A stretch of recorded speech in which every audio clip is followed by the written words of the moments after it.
Egun guztioi eta eskerrik asko etortxagatik.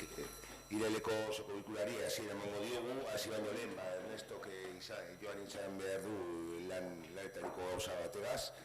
eta beste aldetik ere zinegotzi batek gero joan behar da medikura, uste dut hortik. Buenos días a todos, gracias por venir. En primer lugar, disculpar la ausencia de Ernesto, por motivos laborales no ha podido acudir y creo que uno de los concejales tiene que ausentar un momento por temas laborales y el otro concejal tiene que ir al médico sobre las 11 o así. Honeko gaizerrendarekin hasiko dugu, con el siguiente orden del día. Lehenengo puntua, créditus judicios campo Aitor Pena onartzea, aprobación de reconocimiento extrajudicial de créditos, juicio 04.22, bigarren puntua aurrekontu aldatzeko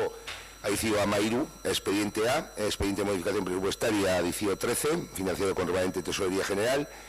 hirugarren puntua urteko produktibitate plana, plan anual de productividad, laugarren puntua etxebizitza eta lokal komertzialaren irisgarritasun sustatzeko ordenantza aldatzeko proposamena, propuesta de la modificación de la ordenanza para la promoción de la accesibilidad a las viviendas y locales comerciales, bosgarren puntua larradera 75ean dagoen herri lurral de calificació jurídico aldatzea, cambio de calificación jurídica del terreno comunal sito larradera 75, seigarren puntua barne kontroleko eta ikustaritzako urteko txostena, dar cuenta de informe anual de control interno y de auditoría, zazpigarren puntua dekretuen berri ematea, dación de cuentas y decretos, zortzigarren puntua galde eskeak, ruegos y preguntas. Seo zer, gai zerrendari buruz, alguna cuestión relativa al orden del día? Vale,